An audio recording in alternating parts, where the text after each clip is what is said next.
empezado unas cuantas en estas semanas. Nos hace mucha ilusión porque esta es la primera charla de ONA Spain en muchos años. Durante muchos años, pues ONA en España ha estado sin actividad y ahora volvemos a retomarlo. ONA es el acrónimo de Online News Association, la mayor red mundial de periodismo digital. Una red fundamentalmente dedicada a la formación y a la innovación para los periodistas digitales, es decir, para todos los periodistas hoy en día, y una organización sin ánimo de lucro que, bueno, considerábamos interesante que volviese a tener actividad en España.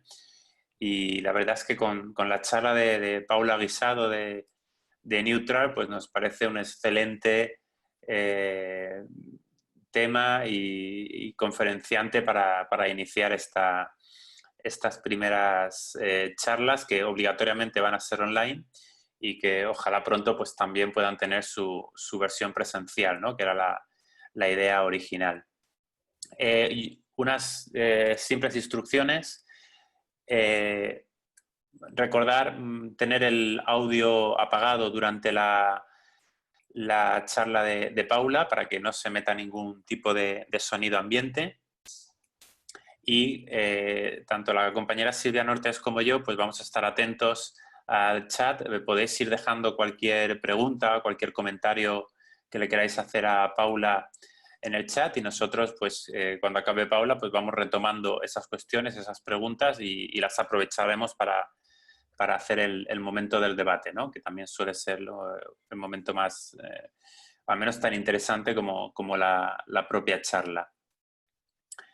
Y bueno, por mi parte, nada más. Recordaros que ONA Spain, aunque ONA tiene su membresía de pago para acceder a ciertos servicios, recordaros que ONA Spain va a ser totalmente gratuito y ahí tenéis la cuenta de Twitter, sobre todo el grupo de Meetup, que va a ser el lugar donde estemos informando de los próximos eventos y donde uno se podrá apuntar a cualquier evento. Y yo también le quiero dar las gracias a la compañera, a la periodista Silvia Nortes, que ha sido un poco la propiciadora de que Paula esté hoy aquí con nosotros. Así que también, Silvia, pues te cedo a ti un minutito o dos, o lo que quieras, para presentar a Paula y ya que Paula pues comience cuando quiera. Silvia, cuando Genial, quieras. gracias a ti, José Manuel. Bueno, gracias a todos por conectaros y la verdad es que para mí es súper especial esta charla porque Paula y yo estudiamos juntas la carrera y hace ya pues 14 años o así que empezamos, o sea que parece que no, pero ha pasado tiempo y bueno, pues es un regalo, ¿no? que pueda estar presentándola yo hoy. Me he hecho una pequeña chuleta porque ha hecho un montón de cosas y no, bueno, vamos allá. No sé si sabéis que Paula empezó cursó el máster del mundo de visualización, investigación y datos y lo consiguió por una beca Google a la excelencia y esto me parecía que era importante decirlo porque la verdad es que Paula es el ejemplo de que con trabajo se consiguen muchas cosas, ¿no? Entonces creo que el que a partir de una beca haya llegado donde esté es importante. Y bueno, a raíz de este máster empezó como becaria en El Mundo, en las secciones de Madrid, Comunicación y Cultura, y después en 2014 empezó en la productora 93 Metros, que hace proyectos también de visualización y datos para diferentes medios. Y en abril de 2015 volvió a El Mundo, que sé que estuvieron detrás de ella un tiempecito hasta que consiguieron que volviera.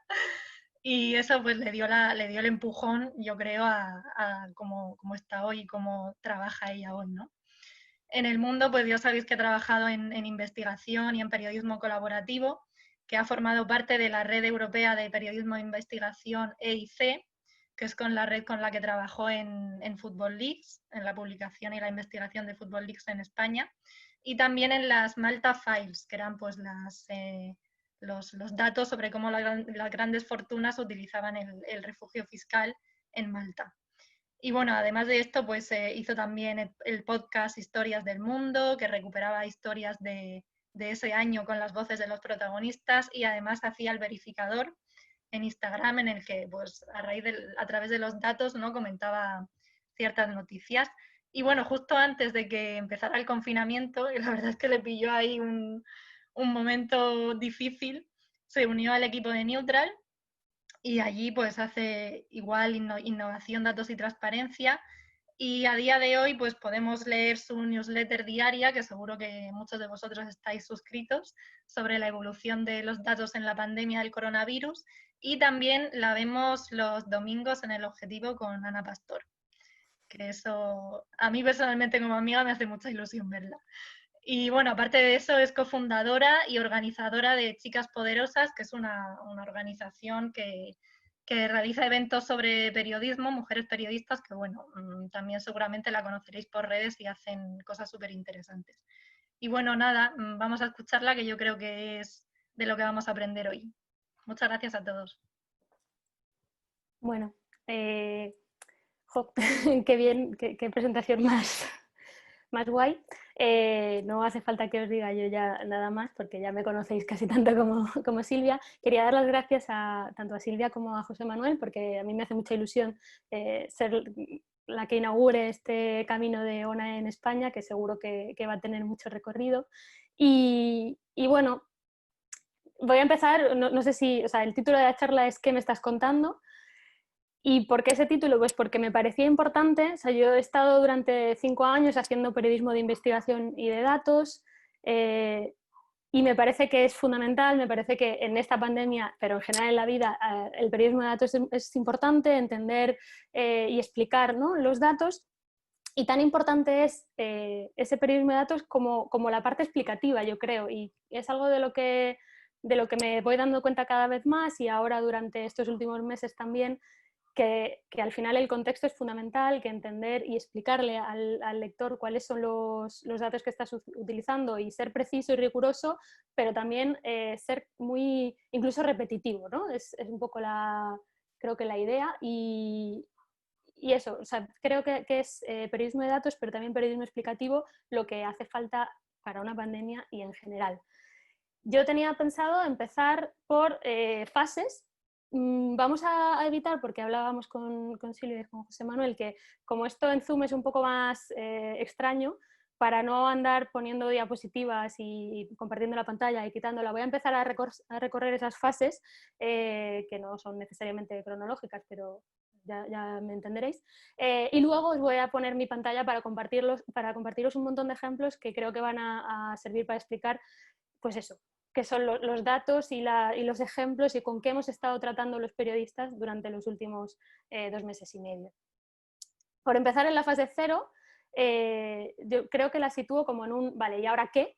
¿No? Fase 0, estamos en 10 de marzo, todos los periodistas pues a nuestras cosas, ¿no? Se nos presenta un año 2020 con distintos eventos, pues desde unas elecciones, yo que sé, la Semana Santa y los Juegos Olímpicos, y de repente, bueno, pues todo se para y empezamos a hablar de un virus que en principio venía desde hace unos meses, pero no lo habíamos hecho mucho caso. Y bueno, pues de repente directamente, o sea, todo se para, todo lo demás puede esperar. Y creo que esa es una de las lecciones que yo por lo menos me llevo de esta pandemia, que es que todo lo demás puede esperar. Contaba Silvia que yo acababa de empezar en un trabajo nuevo después de estar muchos años en otro, y pues fui a trabajar 2 días y luego empecé a teletrabajar. Y a partir de ahí, pues hasta hoy, ¿no? He estado teletrabajando desde casa, intentando entender y explicar qué está pasando. Hay un montón de proyectos en Neutral, pero en todos los medios, que se han quedado parados, y también hay un montón de cosas que hemos aprendido en estos últimos meses que no sabíamos, ¿no? De repente nos hemos encontrado con un tema del que no teníamos ni idea, la mayoría, obviamente hay periodistas de ciencia, ¿no? Y hay gente que sí que partía un poco con ventaja, pero la mayoría hemos hecho esto de empezar a explicar cosas de las que no tenemos ni idea, hacernos expertos, ¿no?, en algo que acabamos de conocer. En definitiva, hemos empezado a ser periodistas, y esto lo digo desde el absoluto, o sea, no es algo cínico, esto es el trabajo al que estamos acostumbrados, solo que ahora con un foco, una atención y una importancia a la que no estamos acostumbrados.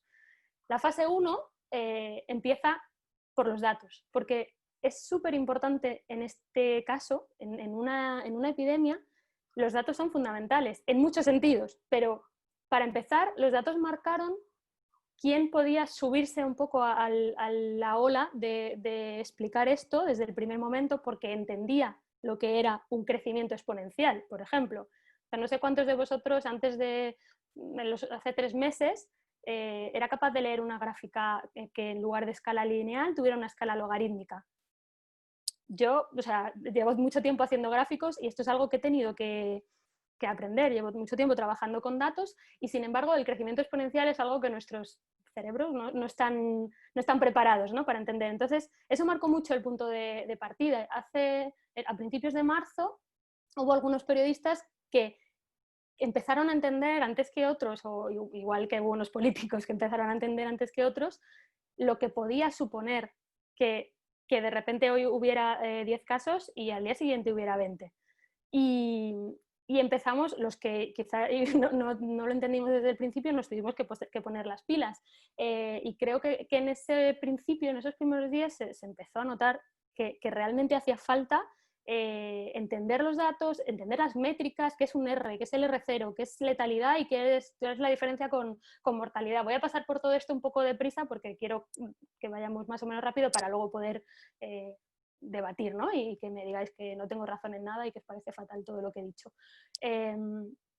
Vale, entonces había muchas métricas que entender y había muchas limitaciones también que explicar, porque creo que algo que hemos comprendido quizá o que hemos visto de cerca en esta pandemia es que hay muchas cosas que no sabemos y que es normal no saber, y lo importante es explicar que no las sabemos. Tenemos que ir decidiendo. Empezábamos en esta fase 1 de la cobertura periodística de la pandemia con los datos y con las decisiones. Decidir qué datos vamos a usar, cuáles no usamos porque no nos fiamos quizá, cuáles usamos pero con reservas, y entonces le tenemos que decir al lector, este dato, cuidado, porque hay que tener en cuenta que que depende de esto y esto. Bueno, y ese trabajo lo hemos ido haciendo y lo seguimos haciendo. Por ejemplo, no sé si habéis visto, luego os enseñaré algún ejemplo, pero los datos oficiales que vienen en el PDF del Ministerio de Sanidad, que ha ido evolucionando y sigue evolucionando y acumula asteriscos, ha sido un problema para el periodismo de datos, porque el periodismo de datos necesita unos datos fiables y esa es una de las cosas principales, ¿no? La fuente, que puedas fiarte de la fuente, y aquí ha sido bastante caótico. También han sido importantes los datos porque hemos estado viendo cómo se hacía ciencia casi en directo. O sea, estamos acostumbrados a que la ciencia, que utiliza datos, ¿no?, la epidemiología, pero en general la ciencia utiliza datos, y nosotros no vemos cómo se desarrolla esa información. Nosotros ya llegamos al resultado final. En cambio, aquí era algo tan desconocido que hemos ido viendo cómo se iba produciendo esa información, cómo los científicos incluso requerían unos datos que al principio no estaban disponibles. Y como periodistas íbamos teniendo que tomar también decisiones al respecto. Vamos a informar de un paper, ¿no?, de un artículo académico que no ha pasado por los procesos habituales de peer review y de rigurosidad al final, ¿no? Tenemos que poner en perspectiva si compensa informar de algo que creemos que es importante, aunque el margen de error pueda ser grande. Todo esto lo hemos ido viendo con distintas cosas y hemos ido aprendiendo y rectificando sobre cosas que se iban publicando. La tercera fase, para mí, es, una vez tenemos esos datos, es centrarnos en la incertidumbre y en explicarla, ¿no? O sea, los periodistas hemos llegado, hemos intentado entender qué es un R0, qué es una letalidad, qué es una mortalidad, y luego, después de decidir qué cosas queremos contar y cuáles no, explicar con todos los detalles y intentar que el público entienda, y de repente pues podemos ver, o sea, para mí el ejemplo no paradigmático sería la curva, que hace 3 meses nadie sabía qué significaba esto de aplanar la curva, y de repente, luego también os pondré el ejemplo que igual, bueno, os acordaréis porque no hace tanto, aunque yo he perdido un poco el sentido del tiempo, pero de repente, o sea, ¿cómo se visualiza una epidemia? ¿Qué cosas son importantes? ¿Cómo transmites la velocidad real a la que se está reproduciendo los contagios, y para poder compararlo con otros países? ¿Qué cosas son comparables entre países? Bueno, te voy a contar que España va así, Italia va así, pero te tendré que explicar también cuáles son las diferencias que puede haber entre un país y otro para que puedas ver por ti mismo, ¿no? Puedas sacar tus conclusiones y puedas llevarte para no confundirte al final. Por ejemplo, ha habido un gran debate con el crecimiento exponencial, que os decía antes, ¿no? De repente hemos aprendido todos lo que es el crecimiento exponencial y lo que es una escala logarítmica. Y entonces, bueno, ahora la siguiente duda es, ¿y esto hay que mostrarlo? Porque al final no deja de ser, o sea, hablábamos de estimaciones, ¿no? Y la gente, o sea, ¿la gente va a entenderlo o va a ser más confuso? Y si la gente tiene información confusa y luego reacciona de forma compleja, es nuestra responsabilidad también. Hay un debate académico enorme que viene desde antes sobre si los gráficos para el público general deberían tener escalas logarítmicas o no. Y sigue ese debate, se ha desarrollado durante estos meses y bueno, pues al final es, una vez más, tomar decisiones, ¿no? También os decía antes, las mascarillas, el distanciamiento social, pero hay que distanciarse, pero es 1 metro, son 2 metros, no, las mascarillas no funcionan, no, sí que funcionan, bueno, no sabemos si funcionan. Hemos ido evolucionando y hemos ido rectificando a medida que íbamos teniendo información. Y es que el equilibrio es delicado entre lo que se sabe, lo que dicen las autoridades, que no necesariamente tiene que ser, no ya cierto, no voy a ponerme tampoco... No digo que mientan, pero es que no tienen toda la información en muchos casos. Entonces, al final, ese equilibrio te incluye decir todo lo que no sabemos. En este proceso de intentar explicar el mundo, se han desarrollado muchos productos específicos que siguen. En mi caso concreto, pues una semana después de que empezara el estado de alarma, empezamos una newsletter diaria con la que intentábamos hacer un resumen de lo más importante del día, y seguimos haciendo, en torno al coronavirus. Y metemos pues unos titulares para que te puedas enterar de, sin estar todo el día pendiente del tema, ahora ya ha bajado un poco el interés, pero hace 2 meses pues, era quizá asfixiante, ¿no? Al final la gente necesita poder bajar un poco el ritmo, entonces la idea era, bueno, al final del día te contamos, te explicamos qué es lo que ha pasado hoy, los últimos datos, te los contextualizamos, te contamos algunas historias y igual que la newsletter, ha habido otras muchas newsletters en casi todos los medios, creo, ha habido podcast, ha habido análisis express en formato vídeo, han salido muchos productos que intentaban mantenerse al día, ¿no? para explicar todo esto, para contar lo que sabemos y lo que no sabemos. Y aquí esto es lo quería comentar porque a mí me parece curioso y quizá luego, si queréis, podemos hablar un poco de esto. Yo estoy acostumbrada a mirar al New York Times para buscar ideas, ¿no? Y entonces a mí me gusta mucho el periodismo de datos que hacen pues, en 538 o en el Washington Post, en muchos medios anglosajones, que yo siempre considero que van por delante. Y en este caso han hecho cosas muy chulas, y también os las voy a enseñar, pero iban por detrás. Era muy evidente que que el brote había llegado antes a Europa y entonces en los medios españoles estábamos contando las cosas un par de semanas antes que en Estados Unidos. Y de repente veías en Estados Unidos 2 semanas después que estaban explicando en un vídeo por qué hay que lavarse las manos o por qué funciona el jabón, cuando era algo como que yo veía ya, pues aquí ya lo hemos superado, ¿no? De esto ya se ha hablado. Y me parecía un fenómeno curioso también, mirar al otro lado del Atlántico y por una vez sentir, bueno, mira, esta vez, no significa que aquí hagamos un periodismo peor, pero es verdad que siempre miramos a los ejemplos así, ¿no? Como los popes del periodismo anglosajón, y en este caso la sensación era distinta. En la fase 3 es revisar, repetir en caso necesario y actualizar. Creo que una parte fundamental del trabajo que hemos hecho de la cobertura periodística es con lo que también os iba contando. Ir para atrás, ver qué hay nuevo, volver a contarlo. Si es lo mismo, te lo volvemos a decir. Si hay algo nuevo, te decimos, hay una actualización en esto. Y esa parte a mí me parece también muy importante, porque al final la gente quizá no está pendiente todo el rato o se queda con una cosa que escuchó, ¿no? Dijeron que las mascarillas no valían para nada y entonces es como, bueno, espera un segundo porque sí que hay nuevas evidencias que dicen que igual sí, ¿no? Esto también, esto lo hemos ido haciendo durante todo el proceso y yo creo que ya en esta última parte del camino lo más novedoso es que empieza a bajar el interés y empiezan a entrar en la agenda temas que durante los primeros meses igual estaban un poco más caídos, pues evaluar cómo han actuado los gobiernos, evaluar en general, ¿no? cómo es la situación y poder hacer un poco echar la vista atrás y analizar qué cosas se han hecho bien, qué cosas se han hecho mal, y creo que estamos entrando ahora en ese punto. Si os parece, no sé qué hora es, no he hablado tanto. Si os parece, vamos a ver unos cuantos ejemplos que había seleccionado de cosas que se han hecho en todo el mundo en los últimos meses. Os voy a compartir la pantalla. A ver.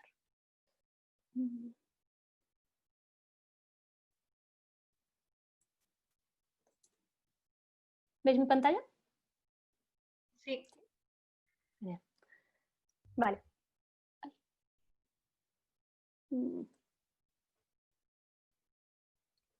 Vale. Bueno, algunos ejemplos. Una cosa buena de hacer la newsletter es que durante estos meses he visto muchísimas cosas y he visto cómo estaban contando las cosas en otros sitios, cómo las estábamos contando nosotros, y ejemplos buenos, ejemplos malos.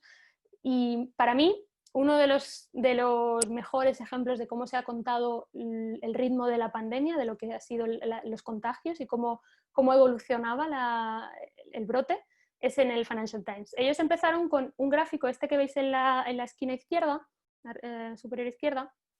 Ni siquiera ese es el original, pero bueno, ese es uno.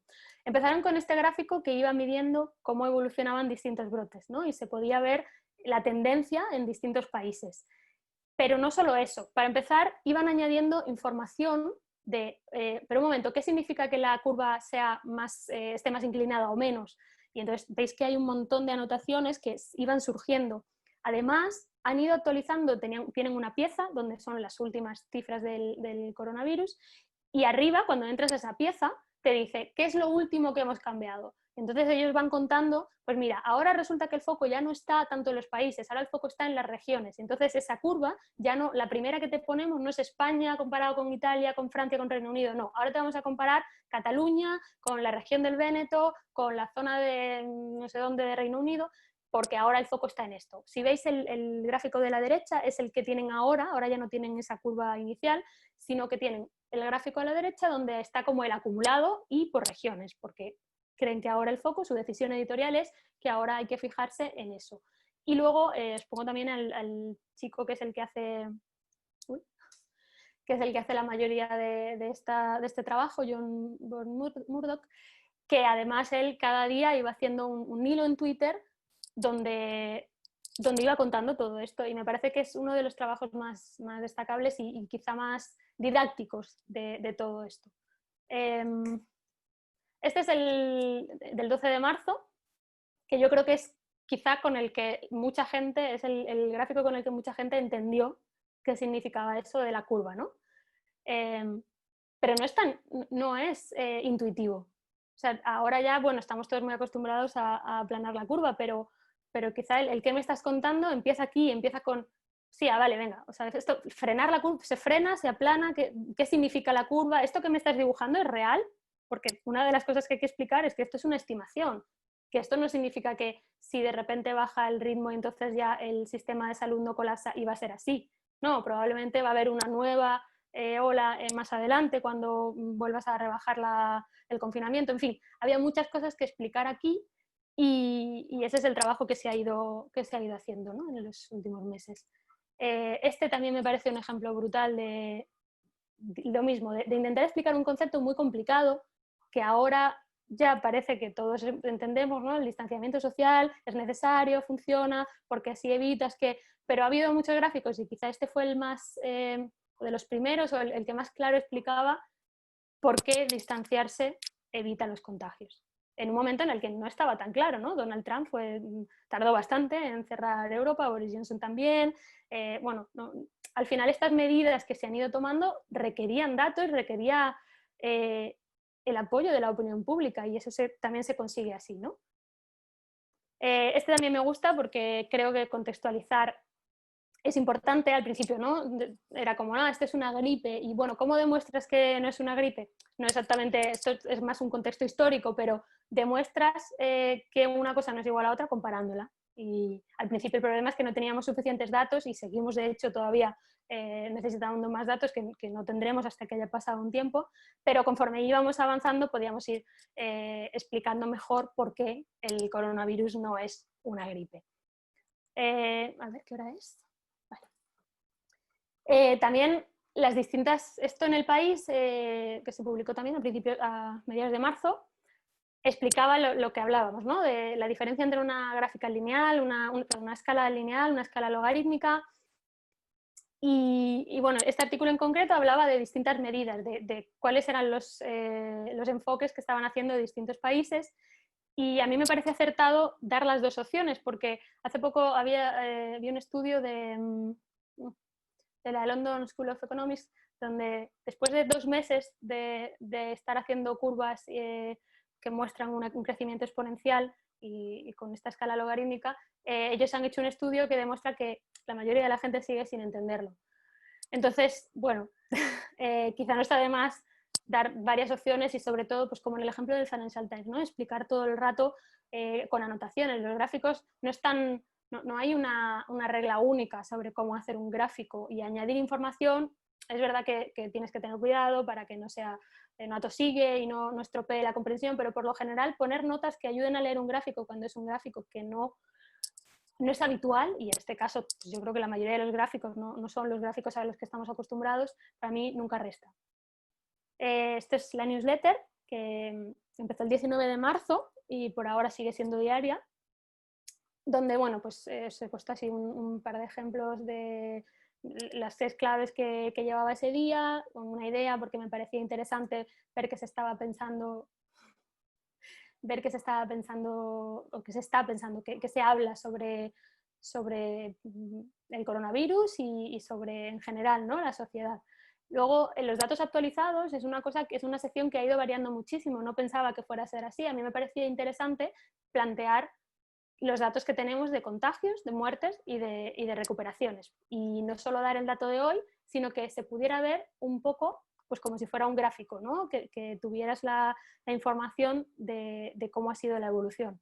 Esto que se ve aquí ahora no tiene nada que ver con lo que estoy dando ahora, porque los datos ya no permiten hacer esa vuelta esa serie tan grande de 5 días, porque como van cambiando, van subiendo muertos, bajando casos, al final es un poco caótico. Y ahora, por ejemplo, en la newsletter que pues acabarán de recibir los que estén suscritos, hay simplemente un número, porque es demasiado complicado y de hecho el propio ministerio admite, ¿no?, que hay discrepancias en sus PDFs. Bueno. Más cosas. Este también me parece muy chulo, es un ejemplo de cómo, o sea, es un viaje, ¿no?, un recorrido en un mapa, pero es bastante más elaborado, de cómo el virus salió de Wuhan al resto del mundo. Básicamente es el primer mes en el que todavía no había una alarma real, entonces pues te cuentan que todos los días hay no sé cuántos vuelos a Nueva York, a Indonesia, a Tailandia, con lo cual pues se fue esparciendo antes de que los demás estuviéramos ni siquiera preocupados, ¿no?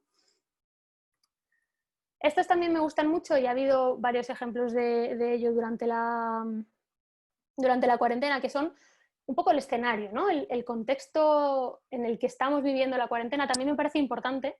Uno es del diario y el otro es del Mundo, y uno habla del tamaño de las casas y el otro de cuánta gente pasa la cuarentena en soledad. Esto también es parte de lo que tenemos que contar, porque al final todavía quizá no estamos viendo todas las consecuencias, pero la parte económica, ¿no?, el impacto económico que va a tener el virus pues va a ser grande, y por eso esta información es también una parte fundamental de la cobertura periodística de la cuarentena. A ver, un poco más rápido. Bueno, el trabajo de Datadista sobre los datos también creo que ha sido fundamental para entender y para mejorar la información que hemos ido teniendo. En el Confidencial también han hecho muchos, por ejemplo, este es un ejercicio de intentar estimar a qué punto de colapso están a punto de llegar las distintas comunidades. Otro ejemplo, o sea, otra cosa importante en este caso son los márgenes de error con los que hemos trabajado, ¿no? Os hablaba antes de incertidumbre. Bueno, pues en el estudio del Imperial College, antes de que tuviéramos los resultados primeros del estudio de serología, perdón, de seroprevalencia, ellos daban un margen de que en España se habían infectado entre el 4 y el 40%, que es como, bueno, pues, ok, pueden ser 1 o 1 millón, ¿no? O sea, pero es que esa es la información que hemos estado teniendo y tratar de comunicar más certeza de la que realmente hay no tiene sentido porque solo puede generar confusión. Creo que eso es con lo que hemos estado tratando, ¿no? En estos meses, de intentar hablar, contar los datos que tenemos, contarlo lo mejor que podemos, pero explicar, igual que en una encuesta, hay un margen de error y en este caso el margen de error es muy amplio. También en cuanto a las comparaciones entre países, que llevamos también oyendo muchas afirmaciones de si España es más o es menos, en la mayoría de los casos no tiene sentido la comparación, porque es demasiado difícil. Este es un storytelling, un mapa que hicimos en Neutral, que recorre los 3 primeros meses del virus y explicaba cómo estaba la situación en ese momento. Pues China empezaba a bajar, Italia seguía muy a tope y España también, y Estados Unidos empezaba también, ahora está ya en primer lugar, entonces todavía no lo estaba, pero ya se veía cómo las curvas iban ascendiendo. Y también me parece un ejemplo de, bueno, pues ver a vista de pájaro, que a veces ayuda, ¿no? Salir como para intentar ver desde arriba y cómo está la situación, aparte de que la narrativa creo que es original y bueno, es llamativa. En Cibio también han hecho un trabajo muy, muy bueno explicando, intentando buscar más información de la que hay. Por ejemplo, aquí explicaban cómo funcionó bueno, cómo se empezó a testar al principio, que básicamente había pues 4 gatos haciendo test y por eso también tardamos mucho en tener suficiente información sobre cómo iba el brote en España.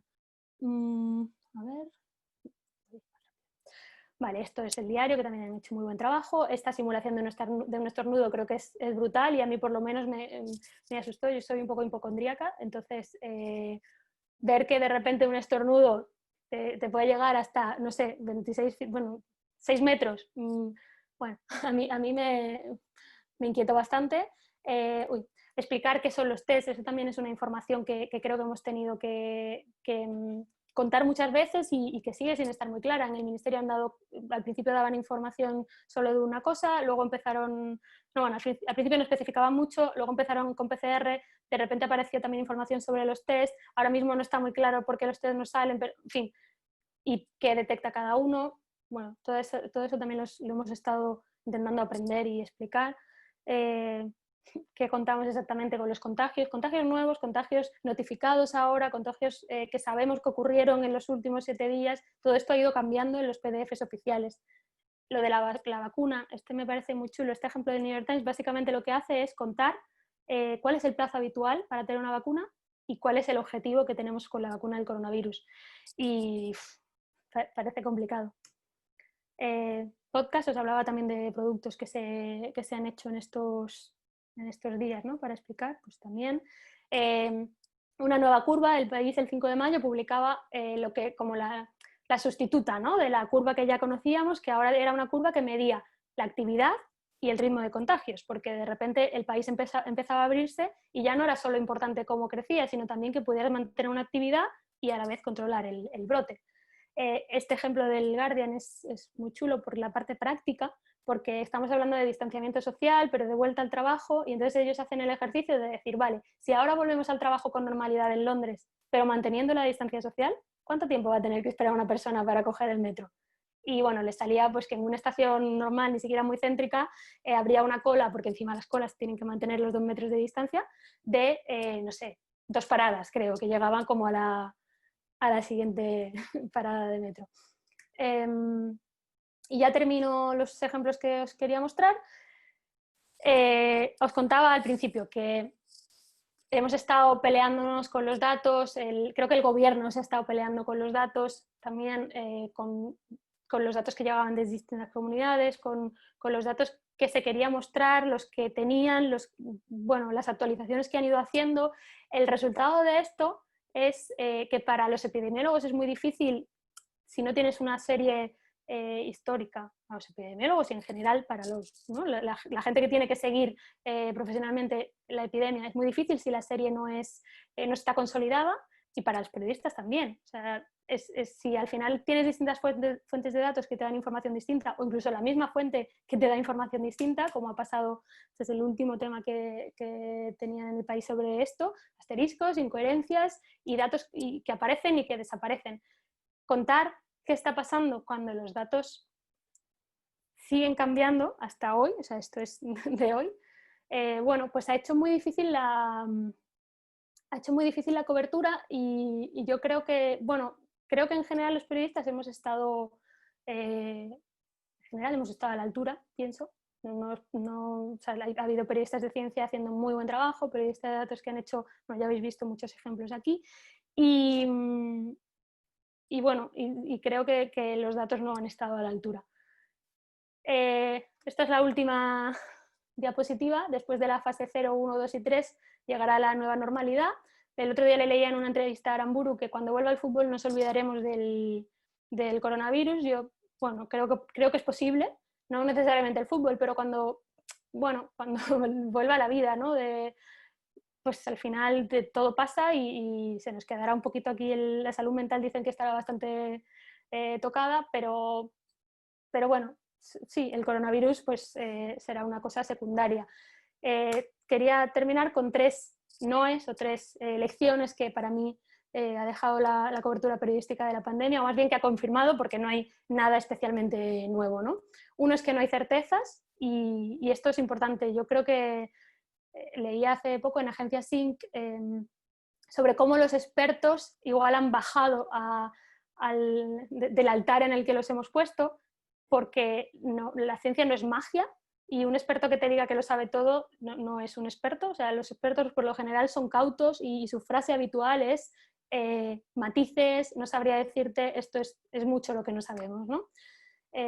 Luego, también no asumir nada, pero no tomar al ciudadano por idiota. Os decía lo de repetir y revisar y actualizar los datos y contar las cosas una y otra vez, porque a veces nos creemos cuando trabajamos en medios que la gente está todo el rato pendiente de lo que publicamos y pues no. Pero a la vez mi sensación también ha sido a veces que nos han tomado un poco nos han tratado como a niños, y creo que desde los medios no deberíamos tampoco hacer eso, ¿no? Con el caso de las mascarillas me parece el caso más claro, porque por toda la evolución que ha tenido y porque para mí es un ejemplo de un paternalismo que no ayuda en general, o que no debería. Esto es puramente mi opinión, pero a mí me ofende. Entonces, esto para mí también es una lección, ¿no? Intentar darle al ciudadano o al lector lo que sabes, con todas las precauciones, pero no sin mentir. Y luego no fiarse de nadie que da los datos en un PDF. ¿Por qué? Porque a mí mi sensación aquí también ha sido que ha habido muchos problemas para gestionar esa información, que hay fallos en los datos, que no se están contando las cosas que creemos que se están contando, que ha habido todos estos cambios que luego, si nosotros tenemos que trabajar con esos datos, es importante que los entendamos. Y quizá, o sea, para el periodismo de datos la fuente es fundamental, y normalmente una fuente oficial pues es una fuente oficial, ¿no? Pero igual que tienes que dudar de un político, aunque sea el presidente del gobierno, porque es tu trabajo como periodista, creo que también hay que dudar, o por lo menos poner un poco no sé si en cuarentena, pero mirar con cuidado todos los datos, aunque sean oficiales, porque no son incontestables, y esto lo hemos visto. Y bueno, esto, pues que periodismo no es contar lo que sabemos, quizás estamos más acostumbrados, ¿no?, a que las portadas de los periódicos tengan hechos, pero también caben dudas, y de eso tenemos un montón en estos últimos meses. Muchas gracias, Paula. Es muy intenso, mucha información en muy poco tiempo, no solo por los ejemplos, ¿no?, sino por muchas ideas que son muy interesantes. Yo tenía un par de preguntas, comentarios, pero como también están habiendo algunos en el chat, pues te los comento un poco por si tú quieres decirles algo. Dice Paz, no sé si es Paz Madrid o Paz de Madrid. Bueno, el usuario es Paz Madrid. que ella ha echado en falta, lógicamente, uniformidad en el criterio de selección de la información oficial, ¿no? Porque hemos estado viendo pues esa disparidad, por ejemplo, entre Sanidad y la Junta de Andalucía, que medían de maneras diferentes, y bueno, no solo con Andalucía, ¿no? Creo que ha ocurrido con otras comunidades. Y bueno, seguramente los periodistas también hubiésemos echado en falta, hubiese venido muy bien, ¿no? Tener esa uniformidad en la selección de criterios para tener los datos oficiales. Y Natalia Molina dice algo muy interesante. Ella dice que no es periodista, que es analista de datos, pero que le ha parecido que a veces, no sé si tú tienes la misma sensación, que los medios han hablado con poco rigor a la hora de usar el vocabulario y que no ha sido bueno hablar de X nuevos contagiados cada día en la medida que esos contagiados en realidad era por el número de test realizados, que si se hubieran realizado más, pues habría más contagiados. Y que hubiera sido más útil hablar, por ejemplo, de medias. Ha comentado Natalia. En muchos casos se han, en el Confidencial y en el Diario, y diría que también en El País, tienen digamos que ellos tienen su pieza, ¿no? Con todos los datos actualizados y hace ya tiempo que muestran la opción de ver la media de los últimos 7 días o de los últimos 3 días precisamente por esto, porque al final la evolución pues, de un día tampoco dice tanto, entonces ayuda más a ver cuál es la tendencia, saber cómo va la media. Es verdad que los medios ahí no lo hemos, o sea, bueno, a veces pecamos de intentar simplificar las cosas y bueno, sí que es nuestro trabajo, ¿no? Intentar que se entiendan, pero probablemente a veces se sacrifica una parte de precisión para poder contarlo en un concepto. Y es verdad, nuevos contagios, cuando en realidad son casos nuevos notificados por PCR, sí, es verdad que a veces podríamos ser más precisos. Creo que en este caso también ha sido, o sea, en los PDFs, no sé si los habéis ido siguiendo, han ido variando los conceptos también bastante. Al principio eran los casos registrados, de repente empezaron a ser casos confirmados por PCR, había curados y de repente empezaron a haber infecciones positivas o no sé cómo se llamaba, recuperados positivos. No me acuerdo cuál era el término, pero ya no eran curados, era una cosa más compleja que incluía a los curados, pero también otro tipo de casos que ya no estaban, o sea, ya no estaban activos. Sí, o sea, sin duda hay margen de mejora. En cuanto a lo de los datos de las distintas comunidades y que no eran homogéneos, o sea, yo entiendo que al gobierno, pues igual que nos ha pasado a todos, ¿no? Os decía que de repente llegamos todos y como, espérate un segundo, ¿esto de qué va? Es normal que un gobierno no esté preparado, igual que no lo está un periodista para cubrir la pandemia, pues el gobierno no esté preparado para gestionarla y creo que hemos visto la dificultad que ha habido desde las autoridades en general, unos lo han hecho mejor y otros peor, para gestionar los datos. Yo hubiera agradecido por lo menos transparencia, es decir, me parece bien que no estés seguro de si los datos que te están llegando de las comunidades son homogéneos, entonces, bueno, pues entonces te doy este dato en un PDF. Luego ya sí, luego había un CSV que se iba actualizando, pero durante mucho tiempo ni siquiera iba a la par, ahora lleva unos días que no se actualiza. A mí me parece que lo mejor es darle al ciudadano toda la información, explicarle, mira, este dato que nos ha dado Madrid dice esto, este dato que nos ha dado Cataluña dice esto, y luego contestar a las preguntas con las dudas, ¿no? Resolver las dudas que haya. O sea, creo que en ese aspecto de la transparencia se podía haber hecho mucho más. Sí. Pregunta Marta, porque lógicamente cada país ha comunicado de una manera diferente, comparando con otros países o según su cultura periodística. Tú que tendrás esa visión más internacional, porque como has puesto en los ejemplos, siempre tienes un ojo puesto en lo que hacen fuera de España. Pregunta Marta, ¿qué has echado tú en falta en la cobertura española, en los datos españoles?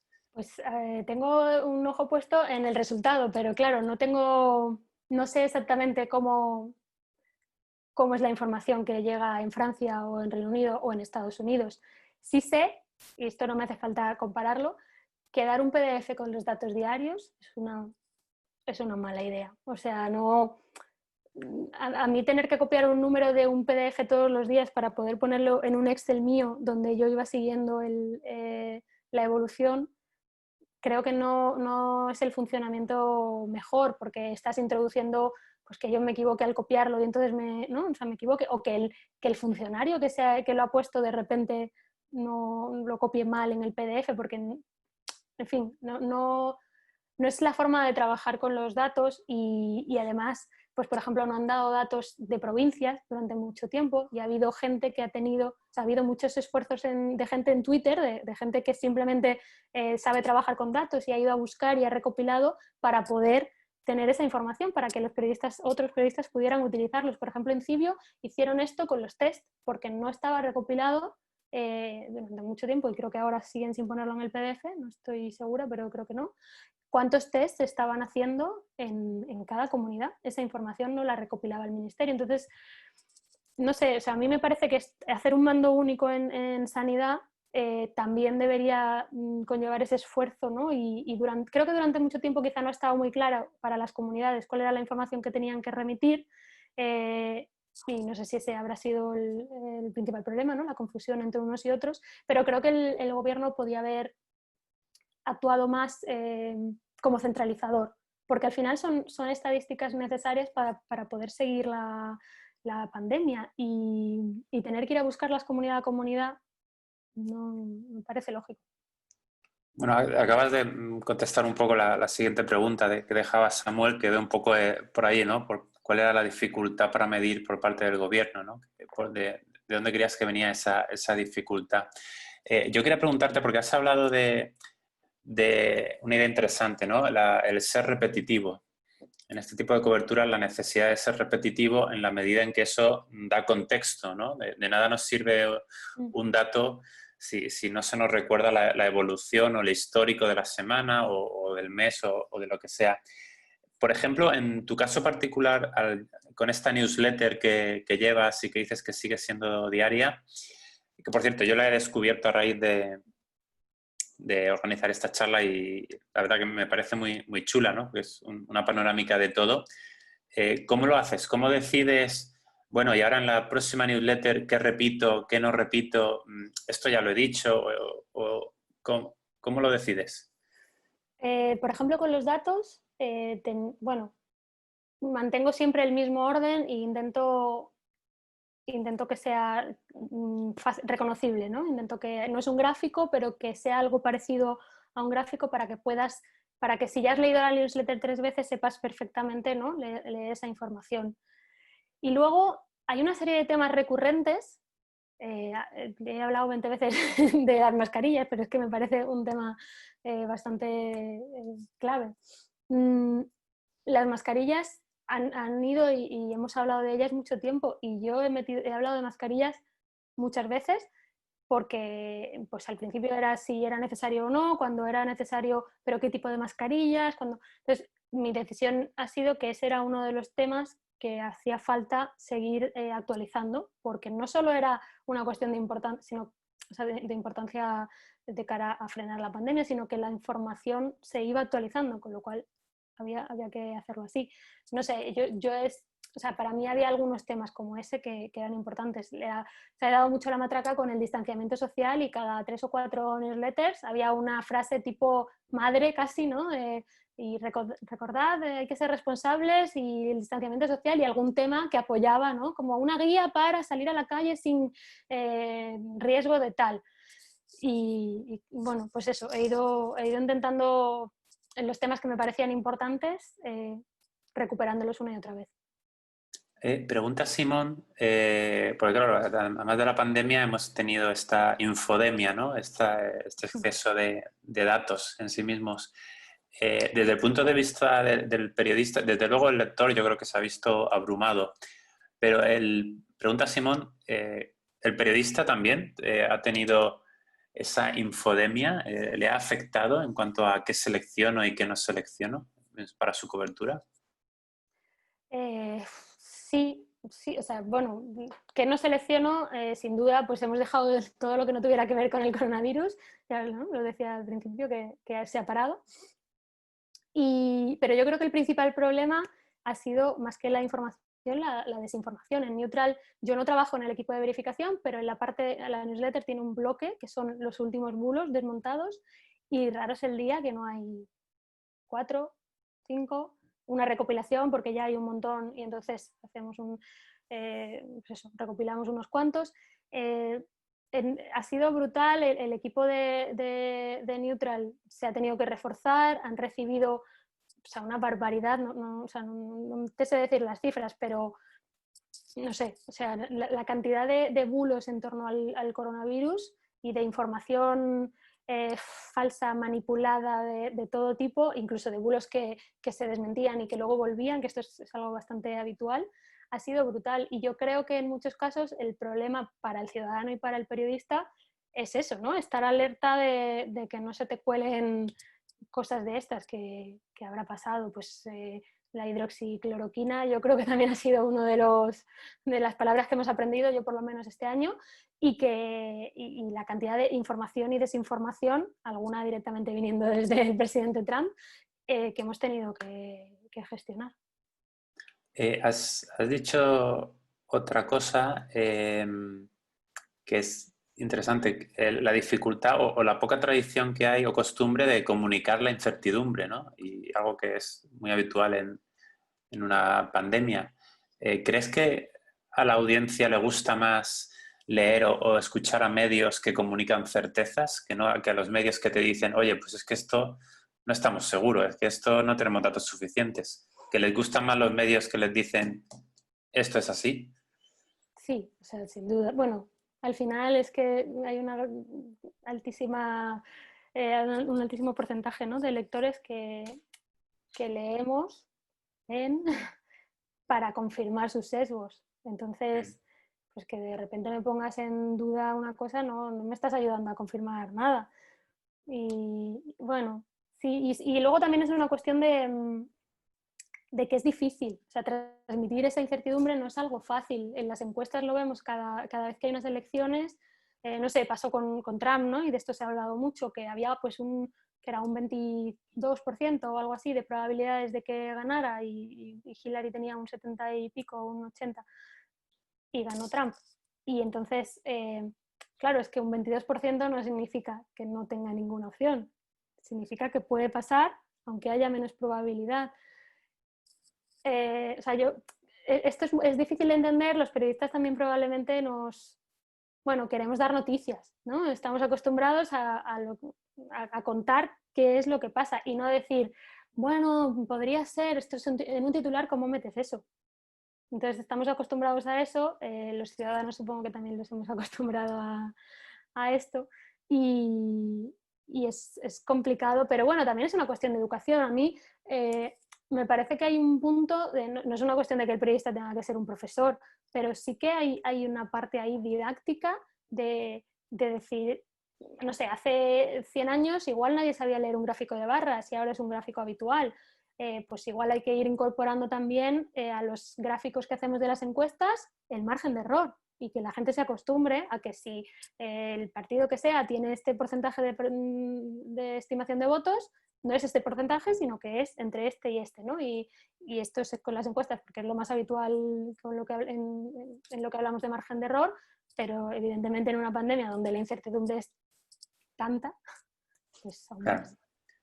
Pregunta a un compañero de periodismo de la UCAM, Pedro Luis, si trabajáis mucho con el portal de transparencia del gobierno y si os ha afectado el hecho de que el gobierno se reserve la opción de no responder a determinadas solicitudes. Sí, dentro de Neutral, de hecho, yo una de las partes que llevo es transparencia y claro, hacer preguntas al portal es una de las cosas que hacemos. A ver, la cuestión es que, o sea, no nos ha afectado tanto porque el portal ya tiene sus plazos, con lo cual, pues aunque hubiéramos hecho, es que decir, aunque hubiera estado funcionando con normalidad, la mayoría de las preguntas todavía tendrían margen probablemente para tener una respuesta. Pero sí, y más que, o sea, a mí me parece también que manda un mensaje muy, no sé, muy regular, que al final, en un momento de tanta necesidad de información y de que la población sepa lo que está pasando, que tú decidas cerrar el portal de transparencia, cuando además, bueno, no sé, los argumentos que daban creo que se referían, ¿no? Pues a que la gente no tenga que ir a hacer peticiones, algo así, cuando esto es una cosa electrónica. O sea, no había como, se supone que los funcionarios seguían trabajando. O sea, es un poco chusco y luego hay cosas que no se han dicho. Por ejemplo, hubo mucho debate con el tema de los expertos que deciden qué territorios pasan en la desescalada o no, pasan de fase. Y esta información, bueno, no han querido darla. Y tampoco se puede pedir al portal de transparencia porque ahora mismo está suspendido. Entonces ahí dejo un poco de indefensión a los ciudadanos, no ya a los periodistas, a los ciudadanos que quieren saber información y ni siquiera el gobierno les da un argumento para no darla, ¿no? Entonces, bueno, para mí te digo, no veo tanto el efecto concreto por los plazos como lo que señala, ¿no? La señalización de esa medida. Una o dos preguntas que están bastante conectadas, las de Silvia y Cos Reale. Pregunta Silvia si crees que alguna de las técnicas que estáis aplicando ahora se van a quedar ya para el futuro, para las futuras coberturas. Y preguntaba Cos si crees que hay, ante tanta fuente opaca y tantos datos inciertos, si crees que ha habido mucha cocina en la elaboración de los datos y está muy cocinado lo que habéis ofrecido, aunque eso no necesariamente siempre sea negativo, ¿no? Sí, o sea, la cocina no necesariamente es algo malo. O sea, para mí, la cocina, si explicas qué es lo que has hecho con los datos, ¿no? Una base del periodismo de datos es que sea replicable. En este caso, yo creo que no, o sea, si se han hecho cálculos y siguiendo el ritmo de los contagios y tal, yo creo que no ha habido demasiada cocina, pues hacer una media de los últimos días, ese tipo de cosas, pero no me parece que haya habido demasiada transformación, ha sido más un seguimiento, ¿no? de los datos que había disponibles. Y no sé si o sea, si hay técnicas o procesos, no me viene ahora. Lo que sí creo es lo que decía al final, que yo creo que hemos aprendido a dudar de los datos más que hasta ahora.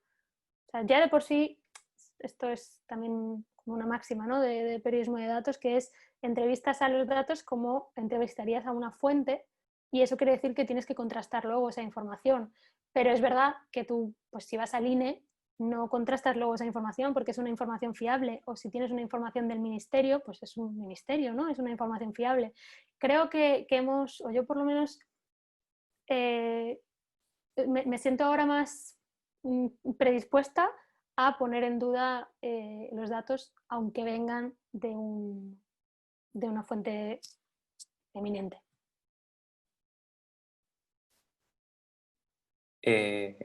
Pregunta Arturo desde Colombia si ante este sentimiento de que, parece que en Colombia también lo tienen, de que el gobierno no dice toda la verdad o que directamente miente, para ahorrarnos los eufemismos, ¿crees que la cobertura periodística ha logrado generar confianza?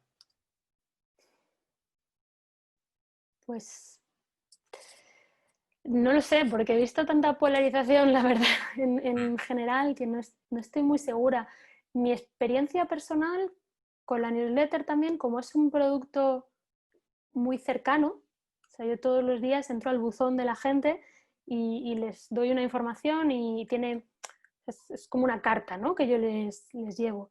Y creo que sí se ha creado un poco un cierto vínculo de confianza.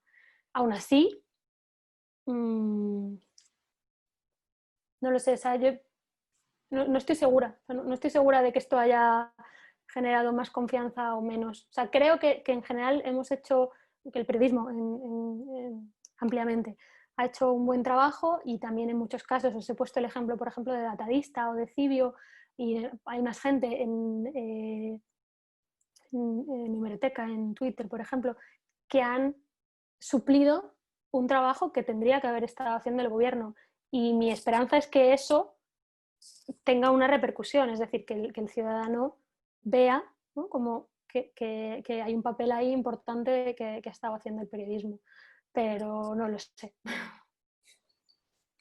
Sí, yo también lo creo que se ha hecho bastante bien, pero claro, la polarización hace más ruido, ¿no? Silvia, no sé si ¿Querías comentar tú algo? No, porque lo que tenía apuntado, la verdad es que ya se ha cubierto de sobra. O sea que todo bien. La verdad es que ha estado genial bueno, y yo creo que se quedarán cosas en el tintero que mañana diremos, ostras, tendría que haberle preguntado esto, ¿no? Pero muy completo. Muchas Bueno, gracias. para eso está el Twitter de Paula y... Sí, soy bastante, vamos, fácil de encontrar en todos lados. Pues si Bueno, no pues tenéis cuestión, yo lo digo porque si parece que no hay más preguntas y aprovechando que también ya pues pasamos de la hora del evento, que era más o menos lo que habíamos calculado, no queríamos hacer esto demasiado extenso. Yo solamente quiero volver a darte las gracias, Paula, porque por la calidad de la charla, no solo la intensidad de los datos, sino la calidad de las opiniones y yo creo que si nos ayuda a ser más críticos, un poquito más críticos a partir de mañana, pues ya habremos puesto nuestro granito de arena. Y muchas gracias a todos por asistir a esta primera charla que organizamos desde ONA España. Seguro que es la primera de varias. Y la verdad es que ha puesto el listón muy alto, Paula, para las siguientes. bueno, Pero bueno, gracias a todos por venir y nos vemos. Nos vemos en gracias las a próximas todos y citas. a vosotros. Ojalá que pronto también presenciales, no solo online. Esperemos, sí. Gracias de nuevo por la invitación a ONA y a todos los que habéis estado escuchando y preguntando, que es a lo que había que venir, a preguntar y a debatir. Bueno, pues un saludo a todos y hasta la próxima. Adiós.